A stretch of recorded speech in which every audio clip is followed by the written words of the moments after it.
Assalamualaikum warahmatullahi wabarakatuh. Selamat pagi dan selamat siang anak-anak semua. Hari ini kita belajar tentang peran pelaku ekonomi dalam kegiatan ekonomi, yaitu bab 3. Tujuan pembelajarannya, melalui proses membaca buku atau membaca modul, kita dapat mengamati proses produksi, distribusi, dan konsumsi sebagai kegiatan ekonomi, pelaku-pelaku serta peran pelaku ekonomi di lingkungan sekitarnya dengan model discovery learning dan diskusi serta penugasan.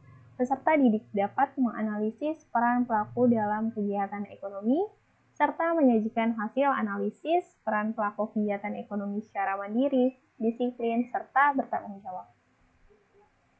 Baik, kita sudah masuk bab 3, di mana bab 3 ini terdiri dari 5 sub, yaitu produksi dalam kegiatan ekonomi, distribusi dalam kegiatan ekonomi, konsumsi, pelaku-pelaku ekonomi, serta peran pelaku ekonomi. Nah, kelima subbab ini akan kita bagi menjadi 3 kali pertemuan. Oke, nah apa aja Bu yang akan kita pelajari hari ini? Pertemuan ini kita akan belajar tentang produksi sebagai kegiatan ekonomi. Terdiri dari pengertian, tujuan, faktor-faktor, teori perilaku produksi, konsep biaya produksi, konsep penerimaan, serta laba maksimum. Nah, selanjutnya kita akan belajar tentang pengertian. Di bab sebelumnya kita sudah mengenal produksi itu apa. Jadi produksi ini kegiatan menciptakan atau menambah nilai guna suatu barang dengan tujuan memenuhi kebutuhan manusia, mencari keuntungan bagi perusahaan, serta menghasilkan barang atau jasa yang berkualitas tinggi. Nah, apa aja Bu faktor-faktor produksi? Faktor-faktor produksi ini istilahnya sebagai penunjang dalam suatu perusahaan melakukan kegiatan produksinya. Faktor produksi dibagi menjadi 2, yaitu faktor produksi utama dan faktor produksi turunan. Apa aja Bu faktor produksi utama? Yang pertama adalah alam, atau dalam bahasa Inggris natural resources. Nah, alam ini sumber daya alam seperti apa? Tanah, air, sinar matahari, udara, dan bahan tambang. Serta yang kedua adalah tenaga kerja atau labor. Jadi tenaga kerja ini ada tenaga kerja yang berdasarkan kualitas, kemampuan, dan keahlian, dan tenaga kerja ini dibagi menjadi tenaga kerja terdidik, tenaga kerja terampil, dan tenaga kerja tidak terdidik dan tidak terlatih. Jadi tenaga kerja ini adalah sumber daya manusia yang mengelola proses produksi. Nah, selanjutnya nomor 3 dan 4 itu merupakan faktor produksi turunan. Yang pertama adalah modal. Modal ini digunakan untuk menunjang atau mempercepat, menambah kemampuan produksi. Selain itu adalah keahlian. Keahlian ini termasuk ke dalam tenaga kerja tadi. Jadi tenaga kerja yang diiringi dengan keahlian atau keterampilan yang mumpuni pasti akan dan dapat mengkoordinasikan serta mengelola faktor produksi dengan baik. Ya. Oke, selanjutnya teori perilaku produksi. Namanya menghasilkan barang berarti ada proses yang harus dilakukan dari input, terus proses, serta menghasilkan output. Nah, penggabungan berbagai faktor produksi yang umum disebut sebagai input. Oke, memberikan hasil produksi yang disebut keluaran atau output. Jadi ada input, diproses dulu, serta menghasilkan output. Itulah yang dinamakan sebagai proses produksi. Nah, beberapa perilaku produsen sebagai berikut. Yang pertama, produsen mencari keuntungan dengan menghasilkan barang dan jasa sebanyak-banyaknya melalui modal sesedikit mungkin. Ini seperti prinsip ekonomi yang sudah dipelajari di bab 1. Dan yang kedua, Produsen menetapkan biaya produksi berdasarkan faktor input produksi tersebut. Jadi faktor-faktor produksi yang tadi slide sebelumnya itu akan ditetapkan berapa biayanya. Nah, yang selanjutnya adalah produsen menghasilkan barang atau jasa sesuai kebutuhan konsumen atau hal yang sedang diminati masyarakat. Jadi produsen ini atau suatu perusahaan sebisa mungkin menghasilkan barang yang lagi diminati nih atau sesuai dengan kebutuhan sehari-hari masyarakat. Jadi produk yang dihasilkan pun tidak sia-sia dan terpakai. Gitu. Nah, ini adalah selanjutnya lagi teori perilaku produsen. Yang pertama ada klasifikasi faktor produksi. Jadi tadi adalah faktor-faktor produksi, yaitu faktor produksi utama dan turunan. Sekarang klasifikasinya. Ada faktor produksi tetap atau fixed cost, dan ada faktor produksi variabel. Nah, faktor produksi tetap ini sifatnya jangka panjang. Dan faktor produksi variabel itu biasanya dalam skala kecil atau jangka pendek. Oke, kita pertama ke faktor produksi tetap terlebih dahulu. Faktor produksi yang tidak dapat diubah dalam jangka waktu tertentu. Jadi, misalkan suatu perusahaan membangun sebuah perusahaan, berarti ada gedungnya dong. Nah, gedungnya itu sifatnya adalah faktor produksi tetap. Kenapa? Karena gedung ini sifatnya bertahan lama gitu. Ya, terus juga mesin juga jangka panjang. Dan kendaraan atau faktor-faktor produksi tetap lainnya. Nah, sedangkan faktor produksi variabel yaitu dapat diubah dengan cepat dalam jangka waktu pendek. Contohnya apa, Bu? Tenaga kerja. Nah, tenaga kerja kita bisa tambahkan atau kita bisa kurangkan mungkin. Ketika perusahaan tersebut mengalami istilahnya permintaan yang signifikan, maka tenaga kerja akan ditambah. Nah, selain itu juga bahan baku bisa kapan saja ditambahkan karena tergantung kebutuhan atau permintaan dari konsumennya. Selanjutnya adalah fungsi produksi jangka pendek dan jangka panjang. Jadi, fungsi produksi jangka pendek ini menunjukkan hubungan antara input dan output yang dihasilkan oleh kombinasi input. Ya, nah contohnya, fungsi produksi kita anggap sebagai resep makanan. Ini contoh yang paling sederhana. Jadi, ada sebuah resep makanan memberikan informasi kepada kita berapa kue yang kita bisa hasilkan atau outputnya dari kombinasi terigu, gula, mentega, telur, dan bahan baku lainnya. Nah, dari resep tersebut, kita bisa memperkirakan nih, biasanya di dalam buku-buku resep itu ada takarannya istilahnya atau ukuran untuk memperkirakan berapa banyak kue yang akan dihasilkan jika salah satu atau semua bahan kita tambah. Misalkan kuenya itu 2 loyang, contohnya ya. Contohnya kue 2 loyang dan berapa nih terigu yang akan disediakan, gulanya berapa, dan komposisi bahan baku lainnya berapa, gitu ya. Nah, secara matematis ini ada polanya atau gambaran secara matematisnya yaitu Q. Q ini menunjukkan jumlah atau output yang dihasilkan apabila kita mengeluarkan input-input ini. Nah, F ini adalah persamaan. Terus juga C ini adalah kapital atau modal. Berapa modal yang kita keluarkan untuk membeli bahan baku atau yang lainnya.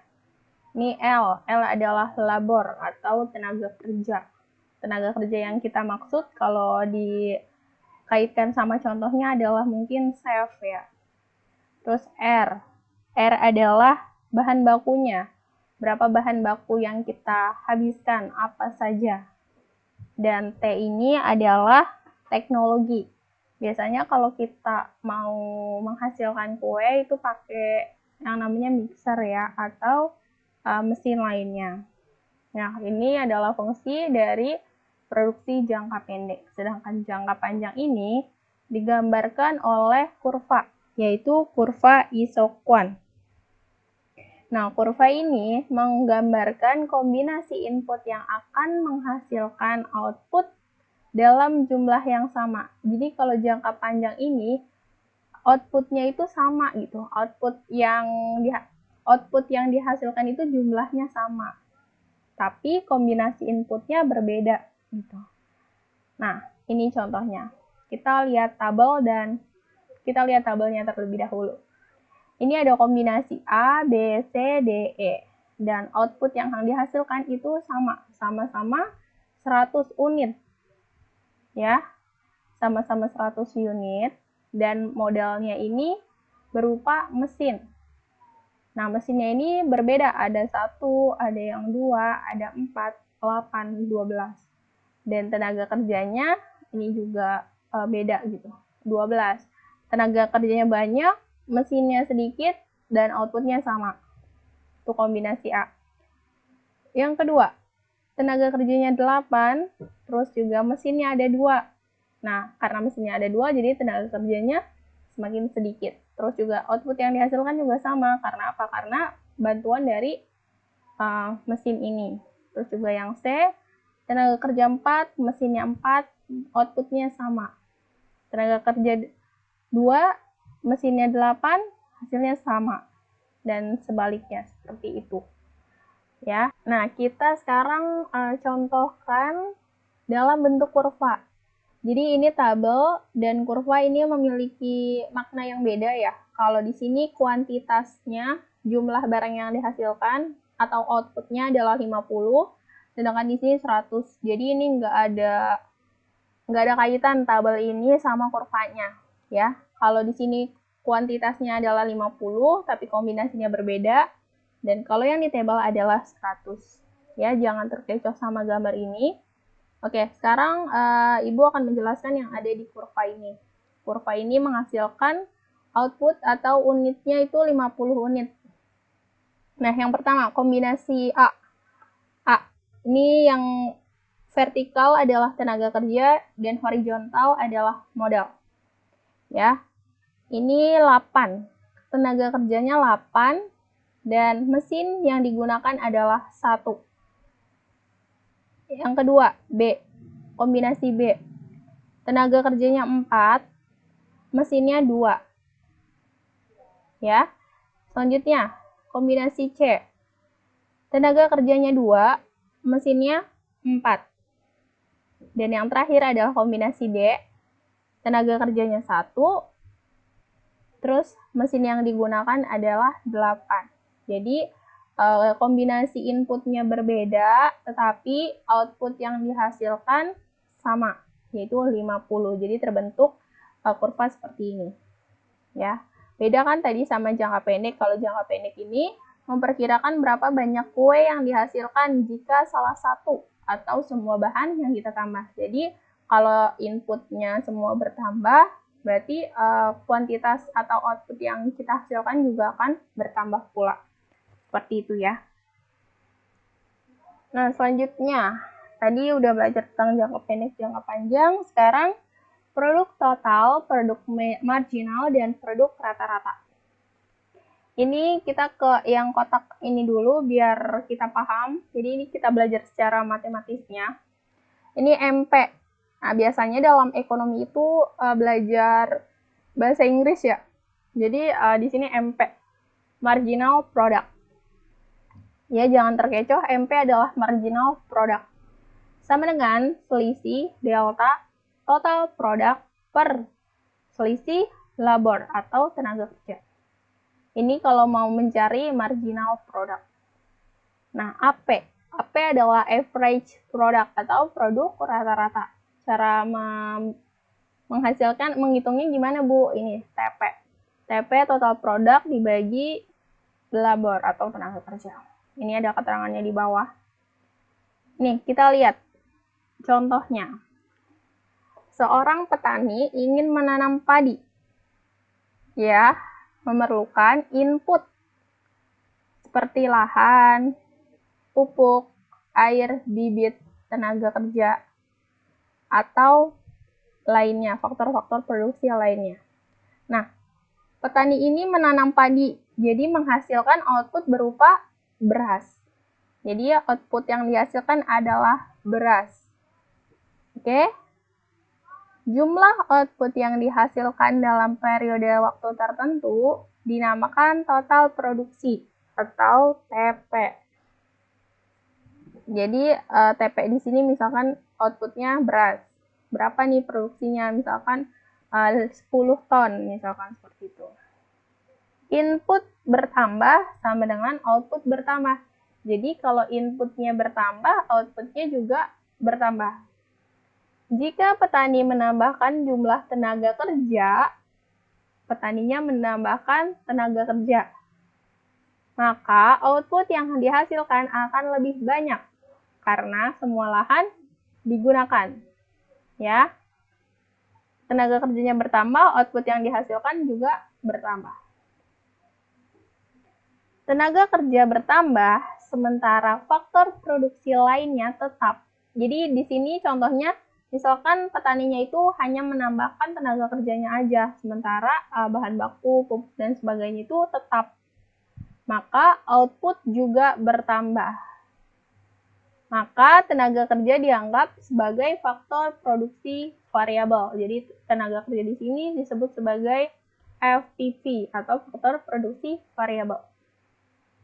Nah, pertambahan output yang dihasilkan dari pertambahan FPP, jadi pertambahan output yang dihasilkan karena tadi menambahkan tenaga kerja, disebut produk marginal atau MP. MP ini adalah pertambahan output yang dihasilkan dari pertambahan faktor produksi variabelnya. Ya. Nah, faktor produksi variabel ini tadi tenaga kerja, sehingga produk total dibagi oleh faktor produksi variabel itu dinamakan sebagai average product atau AP. Mungkin kalau dari penjelasan ini anak-anak masih bingung, nanti kita bisa contoh ke yang langsung hitung-hitungannya. Nah, ini ada selanjutnya materi The Law of Diminishing Return, di mana hukum produk marginal yang semakin menurun. Hukum ini menjelaskan tentang proporsi input yang tepat untuk mendapatkan output yang maksimal. Teori ini menggambarkan bahwa ketika input yang dimiliki melebihi kapasitas produksi dari input, maka pendapatan kita akan semakin menurun. Ya, jadi misalkan inputnya ini melebihi kapasitas produksi, maka pendapatan kita akan turun. Di sini contohnya, perubahan persentase output lebih besar dari perubahan kenaikan input disebut increasing return to scale. Nah, perubahan presentasi output lebih kecil dari perubahan kenaikan input disebut decreasing return to scale. Coba kita lihat di kurva ini. Ini ada total output per total input, ini X, ini Y. Nah, jadi diminishing return ini ada di poin maksimumnya ini, titik biru ini. Ya, di mana ini adalah awal-awal kita menambahkan input dari setiap unit barang, terus juga makin banyak. Tapi kalau kebanyakan ini akan menghasilkan pendapatan yang berkurang. Kenapa? Karena misalkan tenaga kerja yang kita peroleh atau yang kita rekrut itu banyak, maka terjadi tidak efisien gitu. Jadi tenaga kerjanya bingung akan melakukan apa, sehingga pendapatan yang petani tersebut dapatkan semakin berkurang. Nah, ini contoh yang enaknya. Sebenarnya kita lebih enak melihat angka daripada narasi. Ini rumusnya tadi ya, MP. Sekali lagi, MP adalah marginal product, selisih dari TP dan selisih dari tenaga kerja. Terus AP adalah total product dibagi tenaga kerja. Ini contoh ya. Contoh jumlah pekerja jumlah pekerjanya ada 1 sampai 10 range-nya. Output totalnya yaitu ada 4 ton. Misalkan ini di satuannya adalah ton. 4 ton, 10 ton, 17, 23, 28, 31, 32, 32, 30, 25. Kita jelaskan terlebih dahulu. Ini kalau jumlah pekerjanya 1, output yang dihasilkan 4 ton. Kalau jumlah pekerjanya 2, itu akan menghasilkan output yang lebih banyak. 3, 17, 4, 23, 5, 28, 6, 31. Nah, kamu perhatikan output yang dihasilkan lama-lama akan semakin meningkat, tapi ada di titik di mana perusahaan tersebut menambahkan jumlah pekerjanya, tapi output yang dihasilkan berkurang. Ada di titik 7 sama 8. Jumlah pekerja 6, outputnya 31, jumlah pekerja 7, outputnya 32, dan jumlah pekerjanya 8, outputnya pun sama. Kenapa? Malah semakin banyak tenaga kerja di sini, 8, 9, 10, hasil yang output yang dihasilkan semakin berkurang karena tenaga kerja ini terlalu banyak gitu. Jadi mereka bingung apa yang harus dilakukan. Gitu. Jadi mereka tuh istilahnya tidak efisien gitu. Semakin banyak orang maka semakin tidak efisien menghasilkan suatu pekerjaan bisa jadi mungkin ngobrolnya atau outputnya itu lahannya itu cuma terbatas, tapi pekerjanya terus-terusan ditambahkan, jadinya menghasilkan pendapatan yang lebih sedikit tadi. Nah, produk marginal. Tadi produk marginal rumusnya adalah selisih dari total produk dibagi menjadi selisih tenaga kerja. 4 dibagi 1, ini karena tidak ada lawannya ya. Jadi kita anggap sebagai 0. 4 dibagi 1, 4. 10 dikurang 4, 6. 6 dibagi 1 adalah 6. Selanjutnya, 17 dikurang 10 adalah 7. 7 dibagi 1 adalah 7. Selanjutnya, 23 dikurang 17 sama dengan 6. 6 dibagi 1 sama dengan 6. 28 dikurang 23 hasilnya 5. 5 dibagi 1 hasilnya 5. Oke, 1 dari mana Bu? Dari 5 dikurang 4. Selanjutnya juga, 32 dikurang 31 sama dengan 1. 1 dibagi 1 sama dengan 1. 32 dikurang 32, 0. 0 dibagi 1 sama dengan 0. Nah, ini terjadi minus atau tidak efisien. 30 dikurang 32 hasilnya min. Begitupun 25 dikurang 30 hasilnya minus. Karena kelebihan atau kebanyakan tenaga kerja sehingga output yang dihasilkan tidak efektif dan efisien. Nah, tadi produk marginal, sedangkan mencari average product atau produk rata-rata, yaitu rumusnya adalah total produk dibagi oleh tenaga kerja. Ini 4 bagi 1, 4, 10 bagi 2, 5, 17 bagi 3, 5,7, 23 bagi 4, 5,8, 28 bagi 5, 5,6, dan seterusnya sampai 2,5. Nah, di sini ada contoh yang tadi didefinisikan atau the law of diminishing return. Ini produk rata-ratanya 4, 5, 5,7, 5,8. Produk marginal yang makin meningkat. Ya, meningkat ya, dari 4 ke 58. Produk marginal ini dari sini nih. Ya. Terus juga ini 5,6, 5,2, 4,6, 4, 3,3, dan 2,8. Produk marginal yang makin menurun atau diminishing rate absolute return. Jadi produk marginal dari pertambahan jumlah tenaga kerjanya itu lama-lama tidak efisien sehingga pendapatan yang dihasilkan oleh petani itu jadi semakin berkurang seperti itu. Ya. Ini ada latihan, nanti kita coba bahas latihannya. Nah, selanjutnya adalah konsep biaya produksi. Ya. Nah, biaya produksi adalah jumlah keseluruhan biaya yang dikeluarkan produsen. Jadi misalnya kita mau buat kue, kita harus beli apa aja, barangnya apa aja gitu. Nah, ada biaya tetap, ada biaya variabel. Biaya tetap ini contohnya apa? Kalau misalnya kita buat kue, mesinnya, mixernya. Terus kalau biaya variabel itu contohnya terigu tadi, telur, dan sebagainya. Ya, namanya adalah total fixed cost atau TC, dan variabel adalah total variable cost atau VC. Ini perhitungannya biaya total keseluruhan dari proses dari yang dikeluarkan untuk produksi.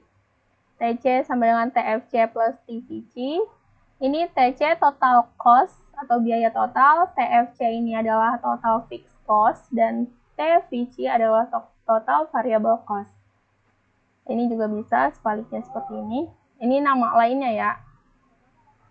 Nah, biasanya nanti keluarnya yang seperti ini, TC sama dengan A plus BQ. Jadi A ini adalah fixed cost dan BQ ini adalah variable cost. Ya. Selanjutnya adalah biaya tetap atau average fixed cost. Maaf, ini typo. Artinya biaya tetap yang dibebankan pada setiap unit produksi. Jadi AVC atau average fixed cost sama dengan TVC per Q. Q ini apa, Bu? Q adalah unit produksi atau jumlah produksi. Ini biaya variabel rata-rata. Kalau tadi kan biaya variabel tetap, biaya rata-rata variabel. Biaya tetap rata-rata, dan ini adalah biaya variabel rata-rata. AVC. AVC sama dengan TVC per Q. Nah, selanjutnya adalah biaya rata-rata dari kedua tadi. Ada. Oke? Artinya total biaya yang dibebankan pada setiap unit produksi. Nah, pada saat kurva AC menurun, berarti terjadi economics of scale atau efisiensi biaya produksi. Yakni situasi di mana biaya produksi rata-rata menurun dengan bertambahnya produksi. Pada saat kurva AC menaik, berarti terjadi economic of scale. Oke, kebalikannya dari economic of scale. Nah, ini ATC sama dengan AVC ditambah AVC. Nah, ini mungkin teman-teman bisa baca dulu, anak-anak bisa baca. Nih, ntar kita latihan di soal. Ini juga, nih. Tingkat output pada biaya total minimum, artinya besarnya biaya total pada unit yang minimum. TC aksen sama dengan 0 atau MC sama dengan 0. Tingkat output MC sama dengan AC. Oke, kita lanjut ke penerapannya. Tadi biaya tetap disebut sebagai fixed cost, biaya variabel disebut sebagai variable cost, dan ini adalah biaya total adalah total cost. Ya, jadi ini FC, PC, dan TC atau TC. Biaya total adalah rumusnya apa? Biaya tetap ditambah biaya variabel. 550 ditambah 10, ditambah 0 sama dengan 550. 550 ditambah 300, 850, begitupun seterusnya. 550 ditambah 1050 sama dengan 1.600. Gimana, Bu, kalau biaya variabelnya tidak diketahui? Misalkan ini 0 semua, hilang gitu. Cara mencari biaya variabelnya gimana? Nah, tinggal 1.600 dikurang 550 berapa? 1.300 dikurang ini berapa? Dan seterusnya. Nah, kenapa, Bu, biaya tetap di sini sama? Karena tadi biaya tetap itu sifatnya jangka panjang. Ya, jadi di sini tetap hasilnya. Nah, ini hubungan antara biaya total dan biaya marginal. Biaya marginal itu adalah biaya yang dikeluarkan dari setiap pertambahan output, pertambahan input, ya. Ini 550, tidak ada biaya marginalnya karena tidak ada pertambahan ya. Kalau ditambahin 1, jadi biaya totalnya 850 sehingga pertambahan biaya dari kuantitas yang dihasilkan itu adalah sebesar 300. Dari mana, Bu? Dari biaya total ini yang kedua dikurang biaya total yang pertama. Begitupun seterusnya. Ini kalau kuantitas yang ditambahnya 2, biaya totalnya bertambah juga jadi 1100. 1100 dikurang 850, hasilnya 250. Yang ketiga, 1300. Dia kuantitasnya bertambah 3. Ini bukan nomor ya. Kuantitasnya bertambah 3, biaya totalnya 1300 sehingga 1300 dikurang 1100 sama dengan 200. Dan seterusnya. Nah, ini kaitan dari rumus-rumus yang tadi ada. Ini ada kuantitas, paling sini kuantitas 0 sampai 100. Ini fixed cost-nya sama. Nah, yang beda adalah variable cost-nya. Kita lihat ya, satu persatu. Fixed cost-nya 550, kuantitasnya 0, maka VC-nya adalah 0. Terus VC-nya adalah fixed cost 550, Q-nya adalah 1, dan variable cost-nya adalah 300. Sehingga fixed cost ditambah variable cost sama dengan 850 dan seterusnya. 550 ditambah 7050 sama dengan 7600. Nah, MC ini bagaimana, Bu? Pertama adalah MC 0 karena tidak ada pertambahan produk. Terus juga kalau produknya bertambah 1, 300 dikurang 0 jadi 300.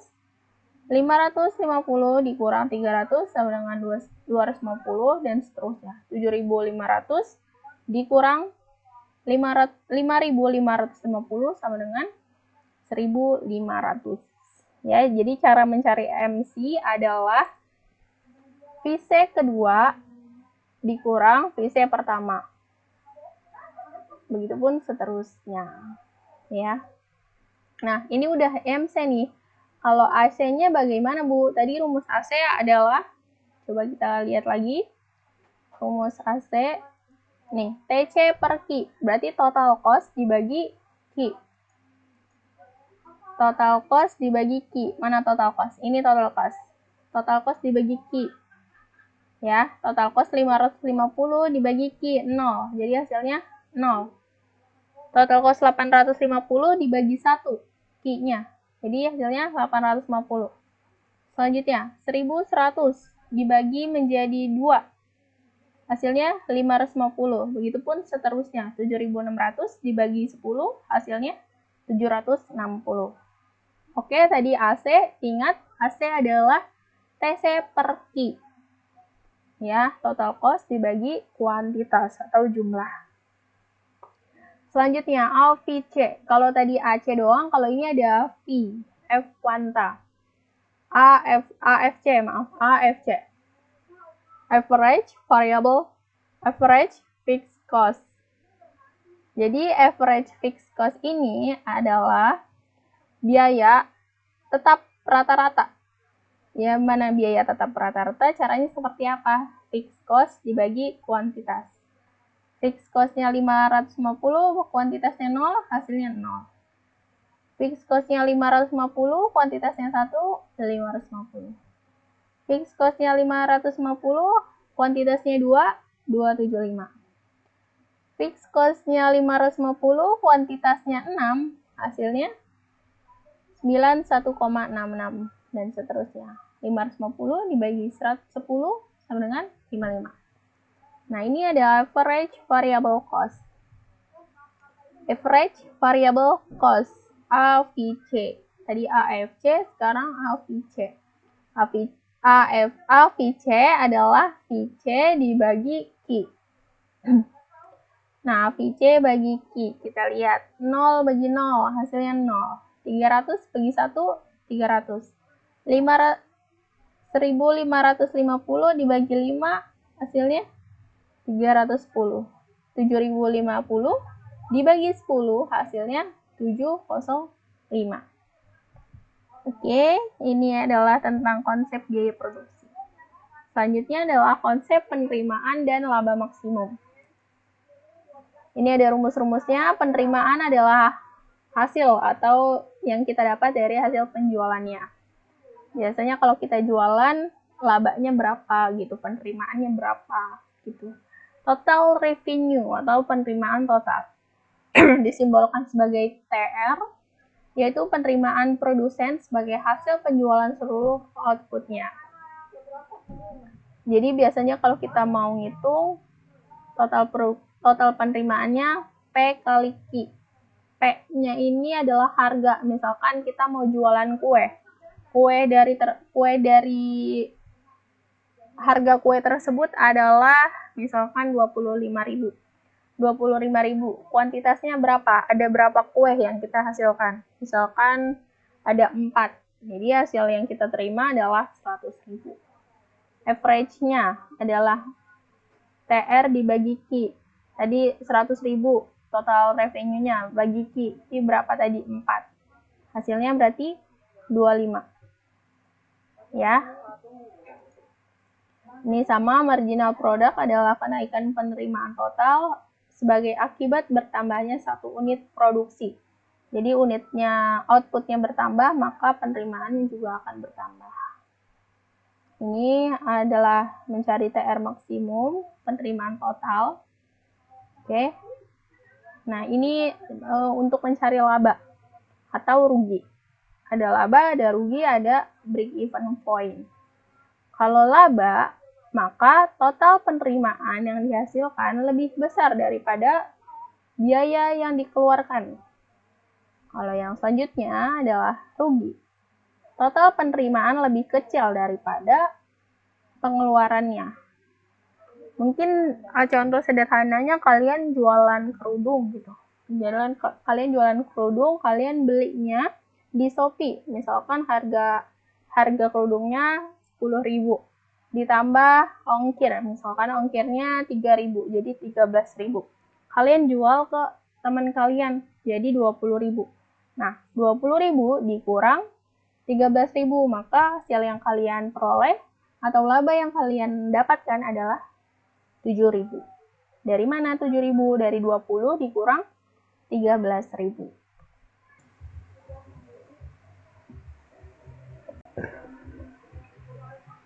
Ini adalah contoh dari total revenue atau penerimaan dan laba. Kita pelajari satu-satu dulu ya. Nah, tadi kita udah belajar tentang rumus-rumusnya. Terus mungkin kalian akan lebih paham kalau langsung dikasih contoh. Ini ada penerimaan total. Tadi rumus penerimaan total atau TR, total revenue adalah P kali Q. P adalah harga dan Q adalah kuantitas. 400 kali 1 adalah 400. 350 kali 2 adalah 780. 370 dikali 4 adalah 1480 dan seterusnya sampai sini. Nah, bagaimana Bu kalau penerimaan marginal? Kita lihat lagi penerimaan marginal rumusnya apa. Nih, marginal revenue adalah MR sama dengan selisih dari TR dibagi selisih dari kuantitas, atau MR sama dengan TR aksen, TR turun. Nih, kita lihat ya, kita pakai yang selisih. Penerimaan total dikurang dibagi dari kuantitas. 400 kan nggak ada nih, nggak ada pertambahannya, jadi biaya marginal atau penerimaan marginalnya nggak ada. Terus yang kedua, 780 dikurang 400 sama dengan 380. 380, 2 kurang 1, 1. Jadi 380 dibagi 1 adalah 380. Nah, kalau kuantitasnya 3, penerimaan totalnya adalah 1140. 1140 dikurang 780 adalah 360. 360 dibagi 1 adalah 360. Gitu pun seterusnya. Nih, 2880 dikurang 2.640. Hasilnya 240 dibagi 1. 9 kurang 8, 1 hasilnya 240. Nah, kalau penerimaan rata-rata, dari mana Bu? Kita lihat. Penerimaan total. Besarnya penerimaan total pada unit yang maksimum. TR aksen sama dengan 0. Atau MR sama dengan 0. Nah, ini. MR sama dengan 0. Atau TR aksen. TR aksen sama dengan 0. 400. Dari harga 340. Jadi, penerimaan rata-rata sama dengan harga. Jadi MR sama dengan P. Ya. Jadi kalau ditanya MR-nya berapa, kalian tulis aja P gitu. Kalau misalkan memungkinkan. MR adalah P 400. Nah, lihat deh daftar dari 1 sampai 9 MR sama harga itu sama. Ya. Nah, untuk selanjutnya kita lihat labanya. Tadi ini ada kuantitas 1 sampai 10, harganya beragam. 21, 20, 19, 18, 17, 16 sampai 12. TR-nya adalah 21, 40 dan sampai 120. TC-nya juga udah ada dan kita tadi kan belajar tadi adalah ada rumus laba dan rugi. Kita lihat di sini. Labanya berapa atau rugi. Untuk mencari laba, itu adalah TR dikurang TC. Berarti TR dikurang TC, ini min 4, artinya dia rugi. Rugi 4. Yang ini, 69. TR dikurang TC. 96 dikurang 69, sama dengan 27. Nah, ini dari kuantitas 1 sampai 10, berarti laba maksimum terletak pada kuantitas 6. Ini adalah yang paling besar labanya atau dikatakan sebagai laba maksimum. Ya. Nah, ini yang paling rugi yang mana? Yang min 9. Jadi TC-nya biaya total yang dikeluarkan lebih besar daripada penerimaannya itu. Jadi segini hasilnya. Sampai sini pertemuan kita kali ini. Nanti kita akan bahas soal-soal. Kurang lebihnya mohon maaf. Wassalamualaikum warahmatullahi wabarakatuh.